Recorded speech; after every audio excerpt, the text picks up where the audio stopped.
Seri ke-4 Pendekar 4 Alis. Rumah Judi Pancing Perak. Audiobook, novel silat. Cerita, Hulung. Bab 10. Dalam kegelapan lamat-lamat terlihat sesosok bayangan berduduk di depan sana. Entah kapan datangnya, juga sudah berapa lama orang berduduk di situ? Ada tamu, tuan rumah tidur seenaknya, kukira bukan cara demikianlah melayani seorang tamu, terdengar orang itu berkata. Rasanya aku tak pernah mengundang tamu siapapun, agaknya Anda juga bukan tamuku, malahan bagaimana bentuk wajahmu belum pernah kulihat, sahut Xiao Hong. Apa susahnya jika ingin melihat wajahku, perlahan orang itu lantas berdehem, pintu di belakangnya lantas terbuka. Cahaya api meletik, menyalakan sebuah lampu.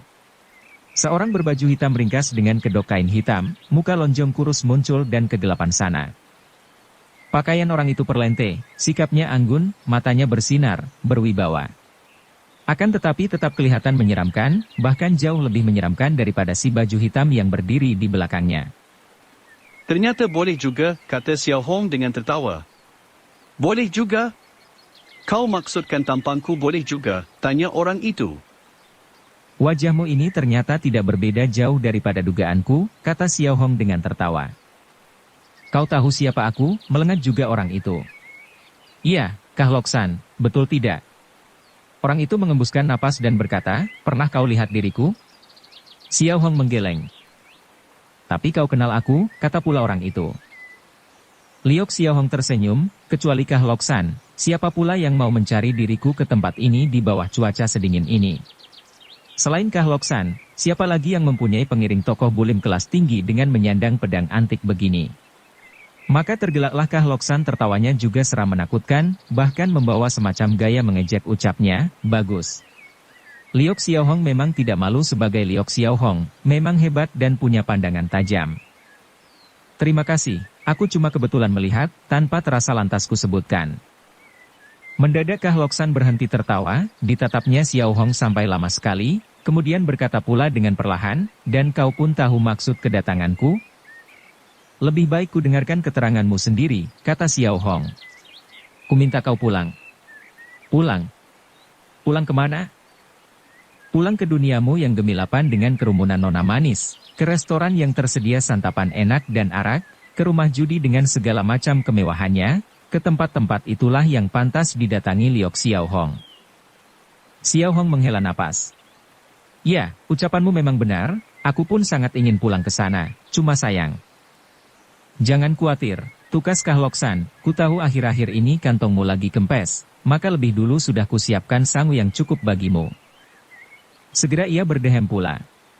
Seorang hamba tua berambut putih membawa dua lelaki kekar masuk dengan menggotong peti penuh berisi emas perak yang bercahaya gemilapan menyilaukan mata. Dari mana kau datangkan barang-barang ini masa tidak repot? Ujar Xiao Hong sambil berkerut kening. Ku tahu Ginbio memang lebih praktis daripada uang kontan, kata Kah Loksan, tapi betapapun tidak lebih menarik daripada emas perak yang menyolok seperti sekarang ini.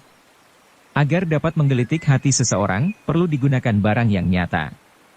Betul juga, ujar Xiao Hong, dan kau mau terima tidak, tanya Kah Loksan. Harta tentu saja menarik, mengapa tak ku terima? Dan kau mau terima, tanya Kah Loksan. Harta tentu saja menarik, mengapa tidak ku terima? Dan kau pun mau pulang? Tidak mau. Xiao Hong tersenyum, lalu menyambung, terima dan tidak adalah satu soal, pulang atau tidak juga satu soal lagi. Dua soal tidak dapat dihubung-hubungkan. Kah Loksan juga tertawa. Manusia ini ternyata juga luar biasa, Din dapat tertawa pada saat yang mestinya tidak perlu tertawa. Inilah pancingan dengan harta benda, katanya kemudian, ku tahu juga terhadap orang semacam dirimu ini pasti takkan berhasil jika melulu menggunakan pancingan dengan harta saja. Lantas apa pula yang kau sediakan?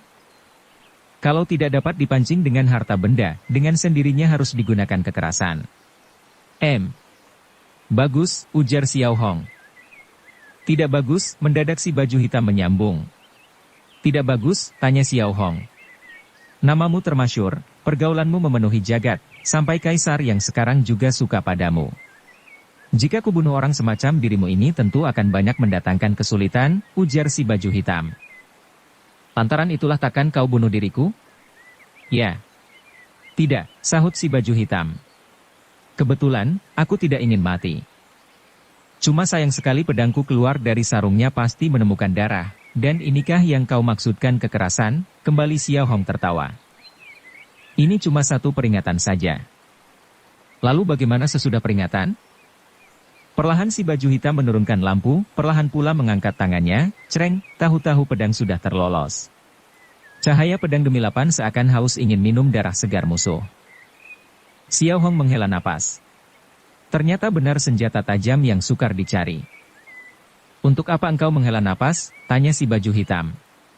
Aku merasa bersyukur bagimu pada waktu bersyukur bagi orang lain, terkadang aku pun menghela napas. Oh? Bingung juga si baju hitam.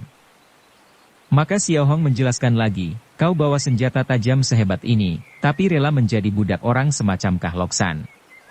Kalian datang dan Kang Lam, sepanjang jalan ternyata tidak bertemu dengan sahabatku itu, sungguh mujur kau. Memang kenapa bila bertemu dengan sahabatmu? Tanya si baju hijau. Jika bertemu dengan dia, saat ini pedangmu sudah berada di tangannya dan kau pasti sudah masuk liang kubur. Besar amat suaramu, jengek orang itu.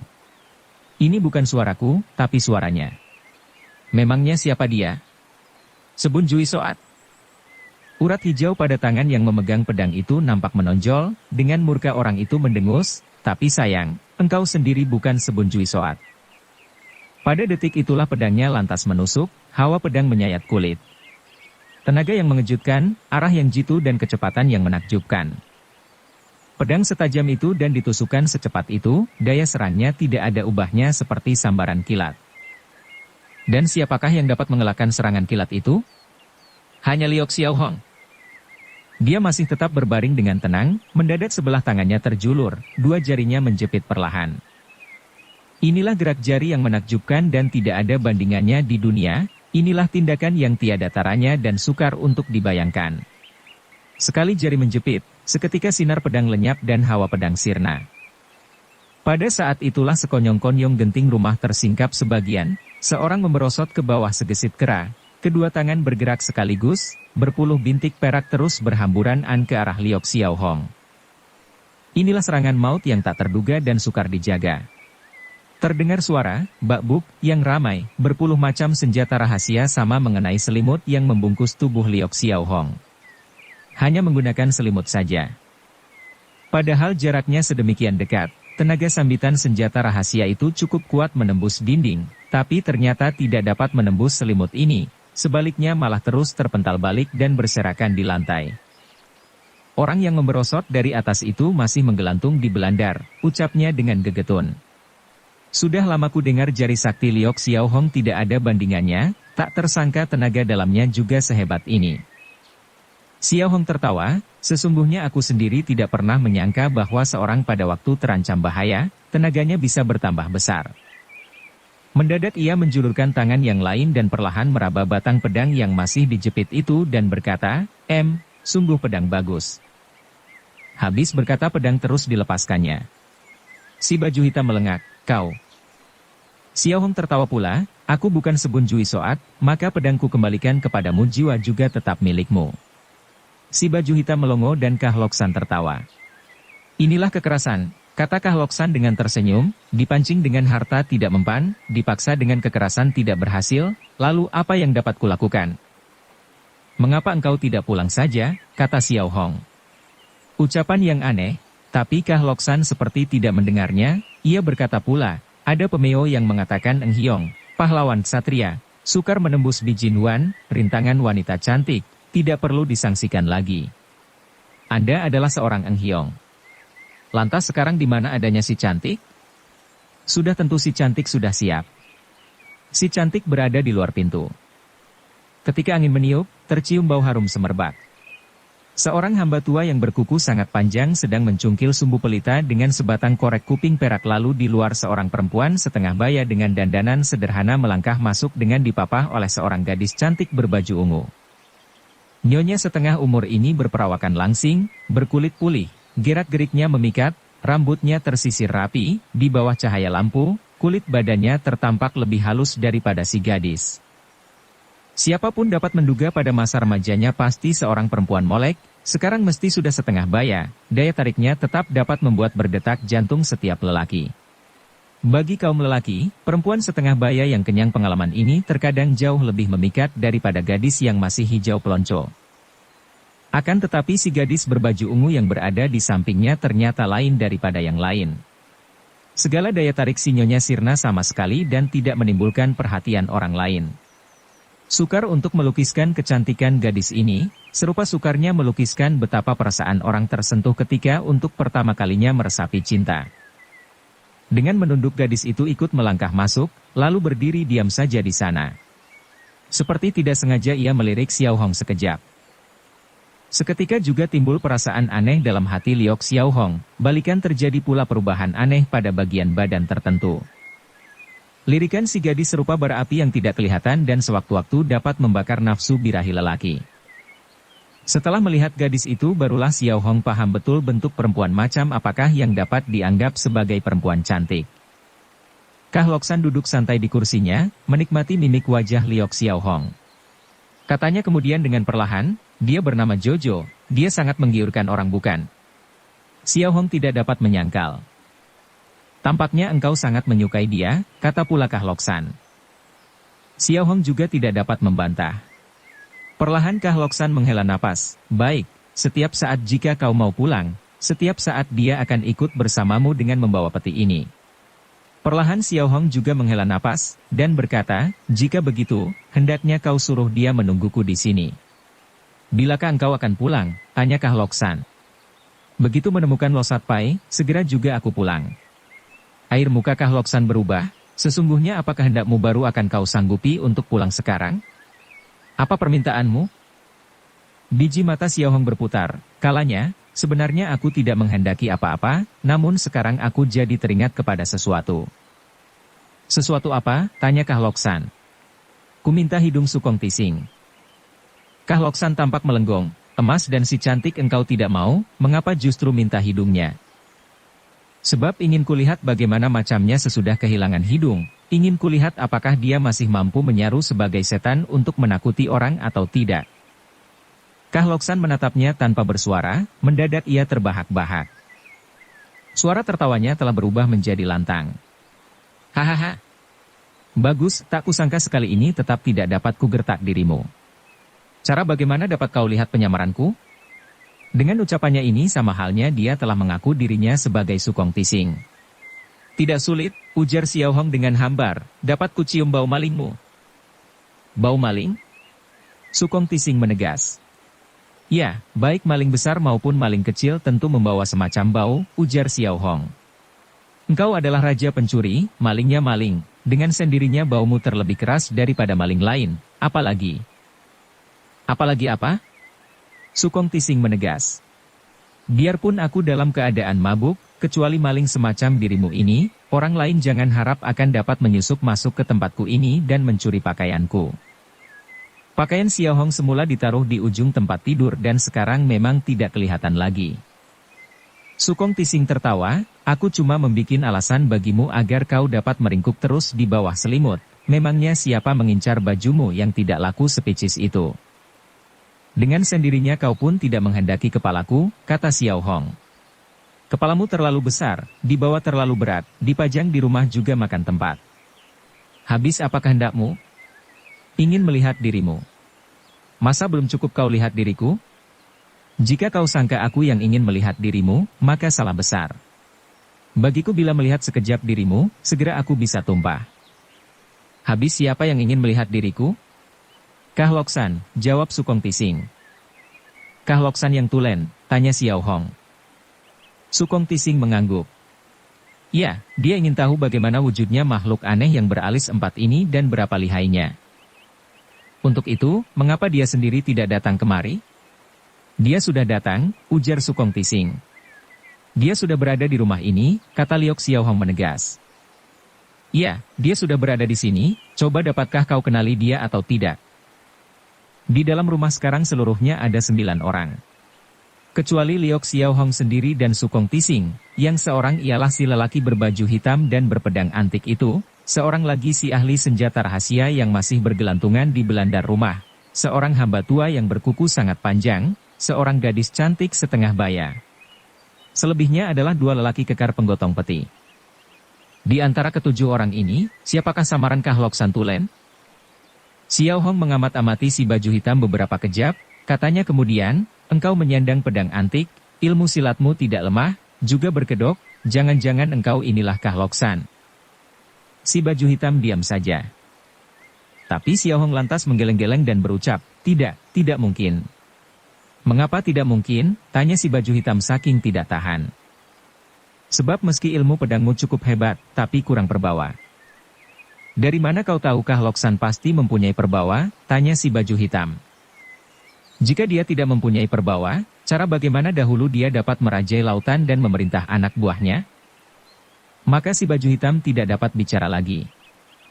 Orang kedua yang diawasi Xiao Hong adalah si ahli senjata yang bergelantung di belandar seperti kera itu, tetapi cuma dipandangnya sekejap, lalu ia menggeleng dan berkata, tidak mungkin dirimu Kahlok San. Sebab apa? Tanya si kera. Sebab orang semacam Kahlok San tidak nanti bergelantungan di atap rumah serupa orang hutan. Maka orang ini pun tidak dapat bicara lagi. Giliran selanjutnya adalah si hamba tua yang berkuku panjang itu. Melihat kedudukanmu, tidak seharusnya kau piara kuku sepanjang ini, ujar Xiao Hong. Korek kuping perak yang kau gunakan untuk mencukil sumbu pelita tadi kulihat terbuat dengan sangat indah, bahkan biasanya digunakan orang Kangou untuk menguji sesuatu makanan beracun atau tidak. Kulihat sinar matamu tajam, langkahmu mantap, luekangmu pasti tidak lemah. Hamba tua tidak memperlihatkan perasaan apa-apa, jangan-jangan kau anggap diriku inilah Kahlok San. Kau pun bukan, sahut Xiao Hong dengan tertawa. Sebab apa? Tanya si hamba tua. Sebab engkau tidak sesuai, kata Xiao Hong. Tidak sesuai, melengak si hamba tua. Dahulu Kahlok San merajai lautan, sekarang dia juga seorang hartawan besar setempat, dalam makanannya beracun atau tidak, tentu ada pengiringnya yang akan mengujinya, padanya sendiri untuk apa mesti membawa barang tetek bengek begini. Maka hamba itu pun bungkam. Kedua kuli penggotong peti itu lebih-lebih tidak mungkin samaran Kahlok San, anggota badan mereka kasar, kekar tanpa wibawa, sekali pandang saja orang akan tahu mereka berasal dari golongan rendahan. Sekarang Xiao Hong sedang mengincar si nona cilik berbaju ungu. Kau kira dia samaran Kahlok San? Tanya Sukong Tising dengan tertawa. Dia juga mungkin, ujar Xiao Hong dengan tertawa. Dia juga mungkin, hampir saja Sukong Tising berteriak. Dengan kecantikan dan daya tariknya, memang setiap lelaki bisa menyembah di bawah kakinya dan rela diperlakukan apapun olehnya, ujar Xiao Hong. Selama ratusan tahun terakhir ini, bajak laut terkenal yang merajai lautan sana memang ada seorang perempuan cantik yang meruntuhkan iman siapapun. Cuma sayang apa? Tanya Sukong Tising. Sayang usianya terlalu muda. Paling-paling hanya bisa jadi putri Kahlok San saja. Sukong Tising memandangnya, sorot matanya menampilkan semacam rasa kagum padanya, dan sekarang tinggal satu orang lagi. Yang tersisa tinggal si nyonya setengah baya itu. Apakah dia samaran Kahlok San? Tanya Sukong Tising pula. Dengan sendirinya juga tidak mungkin, ujar Xiao Hong. Sudah lebih 30 tahun yang lalu Kahlok San malang melintang di lautan raya sana, umurnya sekarang sedikitnya sudah 50 atau 60 tahun. Padahal usia nyonya cantik ini tampaknya baru 40-an. Konon Kahlok San bertenaga raksasa pembawaan, bahkan gagah perkasa dan seorang sanggup melawan beratus orang, ucap Xiao Hong pula. Dahulu bila terjadi pertempuran perebutan pengaruh di lautan, dia selalu mendahului anak buahnya menyerbu musuh lebih dulu. Dia tangkas dan berani dan sukar ditandingi. Sedangkan nyonya setengah baya itu kelihatan lemah lembut. Dengan tersenyum Sukong Tising berkata, meski cukup beralasan uraianmu, tapi kau lupa pada suatu hal yang paling penting. Oh? Xiao Hong melengak. Kau lupa bahwa Kahlok San adalah seorang lelaki gagah perkasa, sedangkan nyonya kita ini seorang perempuan. Hal ini kukira tidak penting. Oh, kini Sukong Tising yang melenggong. Hanya bisa jadi putri Kahlok San saja. Di dunia Kangou sekarang banyak orang mahir menyamar, ilmu rias sudah berkembang, lelaki bisa menyamar sebagai perempuan, dan perempuan juga dapat menyaru sebagai lelaki, soal ini sudah tidak mengherankan lagi. Apapun juga. Tentunya kau anggap dia tidak mungkin samaran Kahlok San. Iya, memang tidak mungkin, ujar Xiao Hong. Tapi setahuku Kah Loksan benar-benar berada di rumah ini, kata Sukong Tising.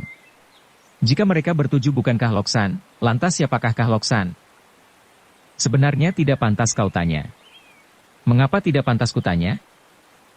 Sebab kau pun tahu urusan di dunia ini seperti orang main catur, banyak ragam perubahannya. Ada hal yang tidak mungkin terjadi justru dapat terjadi. Ada urusan yang tidak mungkin terlaksana sekarang juga dapat terlaksana. Bahkan lautan pun bisa ditimbun menjadi daratan. Apalagi urusan lain. Makanya nyonya kita ini mestinya tidak mungkin samaran Kah Loksan, tapi justru samarannya. Jadi maksudmu, dia lelaki yang menyamar sebagai perempuan? Xiao Hong mengangguk. Kah Loksan merajai samudera dan memerintah kawanan bajak. Dengan sendirinya dia seorang lelaki kekar dan berwajah bengis. Jika wajahnya sehalus ini, mana mungkin kawanan bajak bisa tunduk padanya, ujar Sukong Tising dengan tertawa. Mungkin sudah kau lupakan julukannya pada masa lampau, aku sih tidak pernah lupa, kata Xiao Hong. Coba jelaskan, pinta Sukong Tising. Dahulu dia berjuluk Tibin Hongong, Raja Naga bermuka besi, sebabnya dia meniru panglima perang dinasti dahulu yang bernama Tik Jing. Pada waktu menyerbu musuh di medan perang selalu memakai topeng tembaga yang beringas. Setelah tersenyum, Xiao Hong menyambung lagi. Padahal Tik Jing terkenal berwajah cakap, ia tahu wajah sendiri tidak dapat menakuti orang, sebab itulah dia sengaja memakai topeng. Kukira Kah Loksan juga demikian. Seketika Sukong Tising menjadi bungkam juga. Sedangkan Nyonya Selengah Baya itu lantas menghela napas dan berkata, bagus. Sungguh pandangan tajam. Ya, lumayan, meski tidak luar biasa, ucap Xiao Hong dengan bangga. Betul, aku inilah Kah Loksan, kata si Nyonya tiba-tiba. Aku inilah Tibin Liongong masa lampau dan si dermawan masa kini di daerah Kanglam.